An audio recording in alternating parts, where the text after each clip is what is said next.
दोस्तों, आज हम आपको जो वाक़या सुनाने वाले हैं, ये वाक़या पाकिस्तान के लाहौर का बताया जा रहा है। ये कहानी शेख साहब का है। शेख साहब एक मामूली दफ्तर में नौकरी कर रहे थे, लेकिन उसकी दिन कुछ इस तरह से बदले कि किसी दफ्तर के साहब को ये पसंद आ गए और यूं उनके घर में शेख साहब की शादी हो गई। शेख साहब की ज़िंदगी बदलने लगी, दिन रात और रात दिन में बदलते गए और शेख साहब एक दुकान से एक मार्केट फिर एक फैक्ट्री के मालिक बन गए और उसके बाद फिर उसने और तरक्की की। न जाने वो कितने फैक्ट्री के मालिक बनते गए। शेख साहब 2 बच्चों के बाप बन चुके थे और एक किराए वाले मकान से एक कोठी में आ चुके थे। कोठी में आने के बाद मालिक की ज़रूरत पड़ी तो उन्होंने सुल्तान नाम वाले आदमी को अपने कोठी में मुलाजिम रख लिया। सुल्तान एक इंतहाई शरीफ और अपने काम से काम रखने वाला इंसान था। ना किसी से कोई झगड़ा करता, ना कभी कोई शिकायत। एक बार शेख साहब दिन के 10 बजे काम से वापस घर आ गए।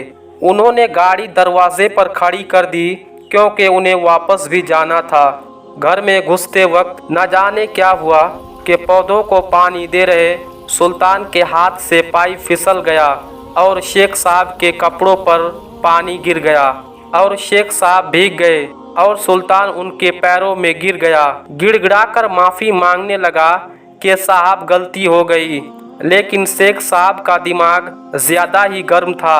गुस्से में न आव देखा न ताव, वहीं खड़े खड़े सुल्तान को नौकरी से निकाल दिया और कहा कि शाम से पहले पहले घर से निकल जाओ। सुल्तान बेचारा सामान की पोटली बांधकर घर से निकल गया और दरवाजे पर जाकर बैठ गया कि शायद शाम तक साहब का गुस्सा ठंडा हो जाए तो वापस बुला ले। लेकिन शाम को शेख साहब वापस आए तो देखा कि सुल्तान अभी तक बैठा है। उन्होंने गार्ड से कहा कि इसे धक्के देकर निकाल दो, ये मुझे यहाँ पर नजर न आए। सुबह हुई तो सुल्तान जा चुका था। अल्लाह जाने वो कहाँ चला गया था। वक्त गुजरता गया। शेख साहब का तेजी से चलता हुआ कारोबार अचानक रुकने लगा। कारोबार की तरक्की धीरे धीरे कम पड़ती गई और एक फैक्ट्री में आग लग गई। पूरी फैक्ट्री जलकर राख हो गई। शेख साहब को बैठे बिठाए करोड़ों का झटका लग चुका था। कारोबार में नुकसान होना शुरू हुआ तो शेख साहब माथे पर बल पड़ना शुरू हो गए। शेख साहब को नुकसान पर नुकसान होता गया और उनकी कमर मुकम्मल टूट गई और अब तो उनकी कोठी भी बिक चुकी थी और वह एक आम से घर में आ चुके थे। जब अकल से कुछ पल्ले ना पड़ा तो पीरों फकीरों के यहाँ चले गए कि शायद कोई दुआ हाथ लग जाए और बिगड़ी हुई जिंदगी फिर से संवर जाए। बचा हुआ कारोबार बेचकर और बैंक से लोन लेकर एक छोटे बेटे को नया कारोबार करके दिया, लेकिन उसके साथी ने उसको धोखा दे दिया और सारा पैसा डूब गया। शेख साहब 60 की उम्र में चारपाई से लग गए। एक दिन उनका पुराना दोस्त जानने वाला उनसे मिलने आया। हालत देखा तो बहुत अफसोस किया और कहने लगा, शेख साहब एक बुजुर्ग आए हुए हैं, बड़ी अल्लाह वाले हैं। दाता साहब के पास एक मुकाम पर चंद दिनों के लिए रुका है। अगर आप उनके पास जाकर दुआ करवा ले तो अल्लाह पाक करम करेगा। शेख साहब फौरन तैयार हो गए और उस जगह पहुँचे। मुलाकात करने के बाद मसला बयान किया। उन्होंने आंखें बंद की, कुछ देर मुराकबे की कैफियत में रहे, फिर आंखें खोली तो शेख साहब को देखा और कहा, तुमने ज़िंदगी में किसी आदमी के साथ बहुत बुरा सलूक किया है और अल्लाह ने इसी गुनाह में तुम्हारी पकड़ की है।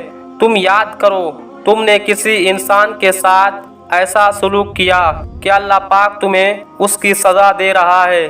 शेख साहब कुछ देर खामोश रहे और सोचते रहे। अचानक उसे सुल्तान याद आ गया। शेख साहब के मुंह से चीख निकल पड़े। उनके आंखों से ना थमने वाले आंसू जारी हो गए। शेख साहब बुजुर्ग के पांव पकड़कर माफ़ी मांगने लगे और सुल्तान वाला सारा किस्सा बयान कर दिया। बुजुर्ग ने कहा, मेरी बात सुनो, उन्होंने शेख साहब को रिज्क के हवाले से कुछ बातें बताई और उन्हें समझाया और कहा, अब जाओ सुल्तान को ढूंढो, अगर वो मान जाए और माफ़ कर दे तो तुम्हारे दिन बदल जाएंगे। शेख साहब की दुनिया लुट गई। वो सर पीटता घर आया, पुराने कागजात देखता रहा कि सुल्तान का कोई पता या कोई मालूमात मिल सके।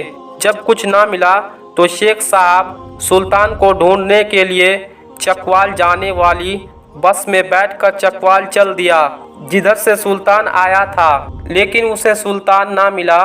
छोटा बेटा बाप को तलाश करते हुए चकवाल आ पहुंचा और बाप को वापस लाहौर ले आया।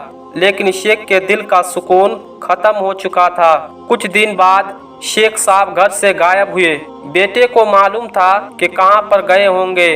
वो चकवाल पहुंचा तो देखा बाप जमीन पर बैठा सर पर राख डाल रहा था और कह रहा था, सुल्तान तुम कहाँ हो, सुल्तान तुम कहाँ हो।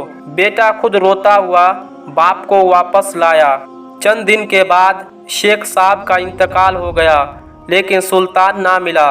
प्यारे दोस्तों, कहते हैं कि चपरासी को मत निकालो, उसका रिज्क तुम्हारे रिज्क से जुड़ा है, उसे तो अल्लाह और कहीं से दे देगा। अल्लाह के पास वसीला बनाने के लिए किसी चीज़ की कोई कमी नहीं, लेकिन कहीं ऐसा ना हो कि तुम उस मुआवजे वाली नियामत से महरूम हो जाओ। दोस्तों, अपनी माली मामलात में एहतियात कीजिए। अगर किसी के पास 10-12 रुपये रह जाए और आप उन्हें छोड़ने की ताकत रखते हैं तो उन पैसों को मत मांगो। आसपास और ख़ानदान में जो भी ज़रूरतमंद है उनका ख्याल रखें। यकीन कीजिए आप ज़िंदगी में कभी तंग दस्त नहीं होंगे।